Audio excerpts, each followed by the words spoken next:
नमस्कार दोस्तों।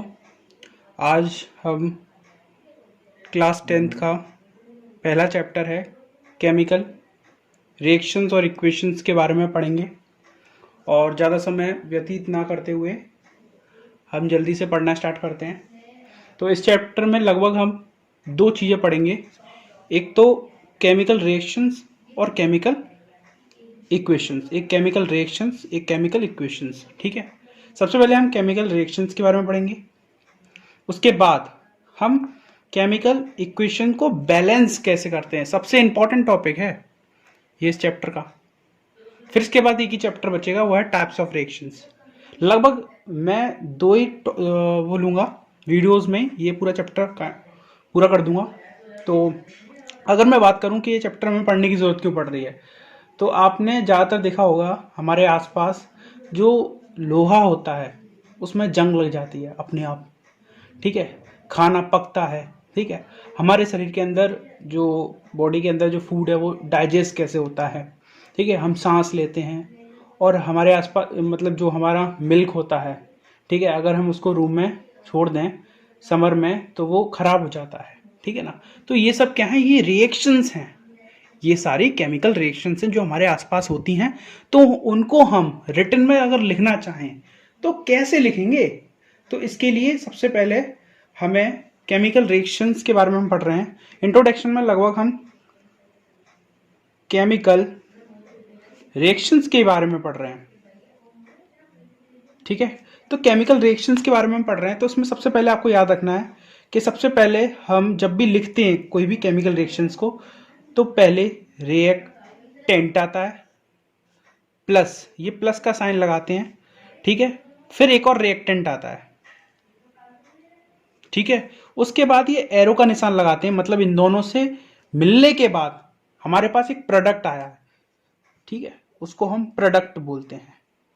ये है हमारा एक रिएक्शंस, केमिकल रिएक्शंस का रूप, कि हम केमिकल रिएक्शंस लिखेंगे कैसे। बहुत ही इंपॉर्टेंट है ये, यहां से आपकी शुरुआत होती है इस चैप्टर की। ठीक है, और फुल एनसीईआरटी कवरेज कर रहे हैं हम। ठीक है, एंटायर पूरी हमारी ये 10th की एनसीईआरटी बुक तो हम कंप्लीट करेंगे कम से कम समय में। ठीक है, तो सबसे पहले अगर हम एग्जाम्पल लें, जैसे कि आपने देखा होगा, आप एनसीईआरटी का ही एग्जाम्पल लेते हैं, तो एनसीईआरटी के एग्जाम्पल में दिया था कि जब हम एक एग्जाम्पल दिया है, दो दिए हैं, उनमें से मैं एक देख बोल रहा हूँ। जैसे एक हमने मैग्नीशियम लिया है। ठीक है, मैग्नीशियम एक पेपर आता है। ठीक है, अगर हमने वो लिया है, प्लस ये हमारे पास रिएक्टेंट है। ठीक है, प्लस एक और रिएक्टेंट हमने लिया है, उसका नाम है ऑक्सीजन। ठीक है, ये आपने पिछली कक्षाओं में अच्छी तरीके से पढ़ा होगा, ये भी हमारे पास एक रिएक्टेंट की तरह है। ठीक है, तो इनके मिलने से बनता है मैग्नीशियम ऑक्साइड। ठीक है, तो स्पेलिंग का ध्यान मत देना, मैग्नीशियम ऑक्साइड। ठीक है, तो इसके लिए मैग्नीशियम, ठीक है, मैग्नीशियम ऑक्साइड। ठीक है, तो आपने इससे पहले इसका मतलब फॉर्मूला पढ़ा होगा। मैग्नीशियम को हम Mg भी लिख सकते हैं। ठीक है, मैग्नीशियम को हम Mg भी लिख सकते हैं, और ऑक्सीजन को हम O2 भी लिख सकते हैं। ठीक है, ये आप पढ़ चुके हैं। ठीक है, तो इन दोनों के मेल से बनता है मैग्नीशियम ऑक्साइड। ये है हमारी केमिकल बैलेंस्ड इक्वेशन। ये केमिकल रिएक्शन है जो हमने लिखी है, केमिकल रिएक्शंस है जो हमने लिखी है। सबसे बड़ी बात यहाँ पर जो नोट करने वाली है वो है कि यहाँ पर जो मैग्नीशियम है, इनटू यहाँ 1 लिख सकते हैं एक क्वांटिटी में, यहाँ पर भी एक क्वांटिटी में। ठीक है, आपको ये बात समझने आ रही है? ठीक है, आपको ये बात समझने आ रही होगी। और अगर हम बात करें यहाँ पर जो ऑक्सीजन है, तो वो यहाँ पर 2 हैं, और यहाँ पे क्या है, 1 है, तो ये अनबैलेंस्ड है। ठीक है, इसी को तो हम सीखेंगे अभी। अभी तक तो हमने बैलेंस करना सीखा, अगर हम इसकी बैलेंस फॉर्म लिखेंगे वो हम अभी नहीं लिख रहे हैं, क्योंकि अभी हम आपको सिखाएंगे कि बैलेंस करते कैसे हैं। ठीक है, तो आपको शायद ये बात समझने आ गई होगी मेरे हिसाब से। ठीक है, और एक और एग्जांपल लें तो जैसे कि जिंक ले लिया, प्लस हमने ले लिया H2SO4, ठीक है, ये एनसीईआरटी का एक एग्जांपल है। तो ये दोनों रिएक्टेंट हैं, ये रिएक्टेंट है, ये भी रिएक्टेंट है, ये पीछे प्लस लगाया है। तो प्रोडक्ट हमारा बनता है जिंक सल्फेट। ये आपको लर्न करनी है, लिखने के लिए आ सकती है, और H2। ठीक है, अब हम ज़्यादा समय वेस्ट ना करते हुए हम अपने दूसरे टॉपिक पे बढ़ते हैं। ये तो मामूली सा था, और यही हमारे आसपास होता है, रिएक्टेंट और रिएक्टेंट मिलके प्रोडक्ट बनाते हैं। जैसे कि अगर लोहा है, ठीक है, मान लो जो जंग लगती है आसपास वो ऐसी होती है। Fe ये आयरन होता है, लोहा होता है, ठीक है। ये क्या करता है, नमी के संग रिएक्ट करता है, नमी मतलब वाटर के संग रिएक्ट करता है, तो ये बना लेता है Fe3O4, ठीक है, प्लस O2। ठीक है, यही है जो हमें कोरिजन के रूप में दिखता है। यही तो कोरिजन है, जो जंग लगती है वो यही तो है। तो ये हमारे आसपास हो रहा है, ये होता है रिएक्टेंट, ये भी रिएक्टेंट, और ये होता है प्रोडक्ट। ठीक है, तो आप हमें, मुझे लगता है केमिकल रिएक्शन लिखना सीख गए हैं। अब हम केमिकल इक्वेशंस के ऊपर जाते हैं कि केमिकल इक्वेशंस क्या होती है। केमिकल इक्वेशंस यही होती हैं, ये है, मतलब इनका फॉर्मूले लिखकर हमने प्रोडक्ट बना दिया, तो ये हमारी केमिकल इक्वेशंस हो जाएंगी। अब हम जो पढ़ने जा रहे हैं वो हम इसको बैलेंस कैसे करते हैं। ये अभी अनबैलेंस्ड है, ठीक है, अनबैलेंस है। अब मैं आपको सिखाऊं कि बैलेंस और अनबैलेंस क्या है, क्या चीज़ है। जैसे कि मैं आपको बताऊं, आपने शायद पहले कक्षा में पढ़ा होगा लॉ ऑफ कंजर्वेशन। इसका मतलब क्या था लॉ ऑफ कंजर्वेशन का, कि मास ना तो क्रिएटेड होगा नॉट डेस्ट्रॉय होगा। ठीक है, ना तो वो बनता है और ना ही वो खत्म होता है। ठीक है, तो आपको सबसे पहले मैं इसी इक्वेशन को बैलेंस करके बता दूंगा, और यही एनसीईआरटी में दिए बैलेंस करते हुए। ठीक है, तो रिएक्शन है Fe plus H2O Fe3O4। Question आपसे यही पूछेगा, ये रिएक्शन दे देगा इस तरीके से और कहेगा इसको बैलेंस करो, तो आपको इसको बैलेंस करना होगा। तो सबसे पहले बैलेंस करने का सबसे अच्छा तरीका, सबसे पहले हम क्या करते हैं, बैलेंस का मतलब क्या होता है कि यहाँ पर Fe के कितने एटम है, एक है। ध्यान से सुनिए, बहुत इंपॉर्टेंट है। Fe का कितना है, एक एटम है। और यहाँ कितने हैं, ये पूरा Fe3, 3 एटम है भैया, बराबर कहाँ से हो गए। यहाँ O के कितने हैं, 4 हैं, यहाँ एक ही है। और यहाँ H2 2 हैं, यहाँ 2 हैं। ठीक है, H2 यहाँ कितने हैं, 2 हैं, और यहाँ भी 2 हैं। ये बैलेंस है। ठीक है, अब बैलेंस क्या नहीं है भैया, बैलेंस हमारा Fe नहीं है और O नहीं है। तो सबसे पहले बैलेंस का मतलब क्या होता है, यहाँ जितने भी, जैसे ही Fe है तो यहाँ जितने Fe के एटम होंगे वही यहाँ इतने ही होने चाहिए यहाँ पर। ठीक है, अलग अलग नहीं होना चाहिए। तो सबसे पहले पहला स्टेप 1 बहुत ईजी है। सबसे पहले आप एक इस तरीके का बॉक्स बनाइए। ठीक है, पहला स्टेप है, एनसीईआरटी के तरीके से बता रहा हूँ। ठीक है, इसमें हमारे पास क्या क्या है, सारे एलिमेंट लिख लीजिए। Fe है हमारे पास O है, हमारे पास H है।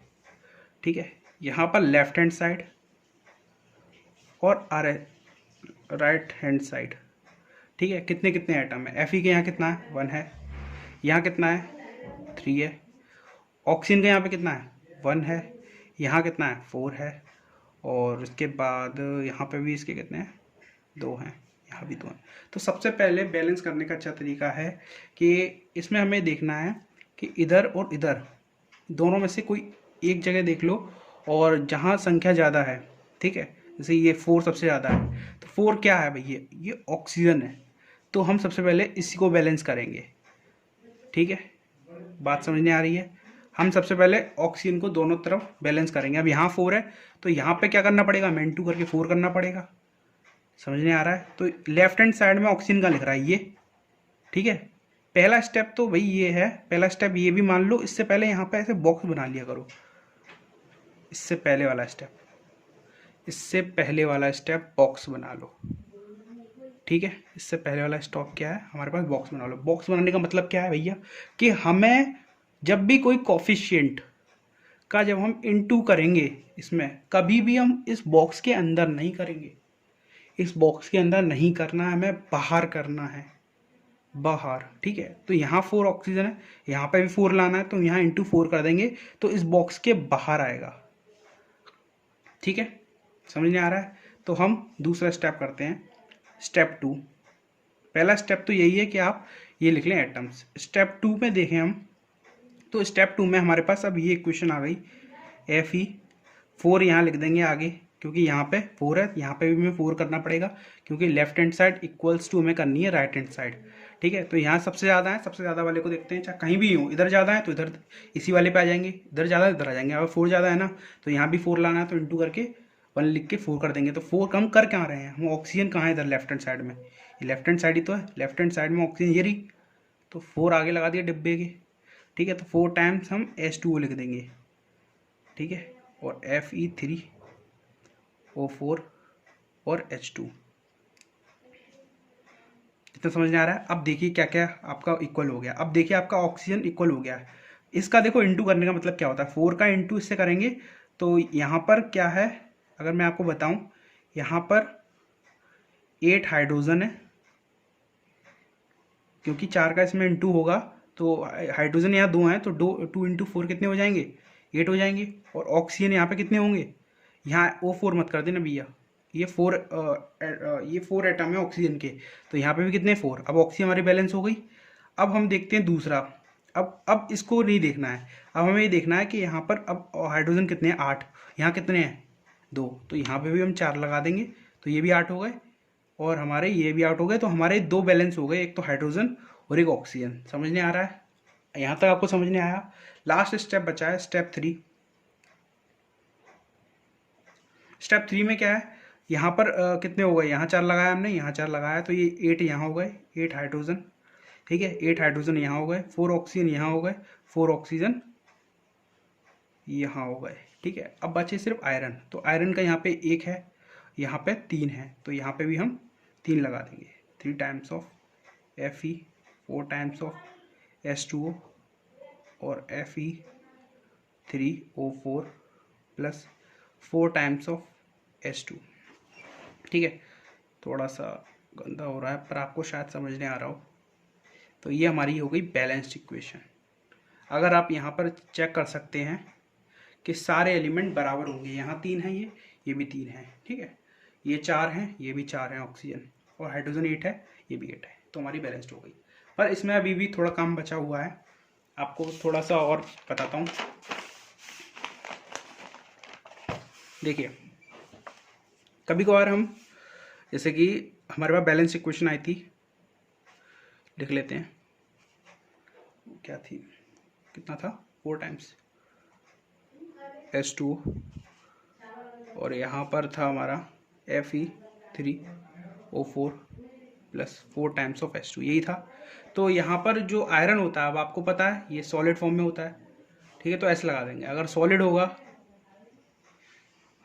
तो हम S लगा देंगे, लिक्विड होगा तो हम L लगा देंगे, एक्वस होगा तो हम AQ लगा देंगे, स्पेशली वाटर के लिए। बात समझ आ रही है। तो यहाँ पर क्या आ जाएगा, एक्वस। ठीक है, यहाँ हम L भी लगा सकते हैं। ये क्या है, सॉलिड है, और ये क्या है, गैस के रूप में। आपको ये समझने आ रहे हैं। इसी को बोलते हैं हम, इस पूरी प्रोसेस को जो हमने अभी किया 4 स्टेप में, ये था हमारा स्टेप 5। ठीक है, इस पूरी प्रोसेस को बोलते हैं हम हिट एंड ट्रायल मेथड। ठीक है, तो मैं चाहता हूं कि आप 2 इक्वेशंस को अपने आप ही क्या कहते हैं बैलेंस करें। CO प्लस H2 और CH3OH। शायद मुझे लग रहा है ये बैलेंस ही है, इसको नहीं करने की कोई ज़रूरत नहीं है, ये बैलेंस इक्वेशन है। ठीक, आप इसको करिएगा।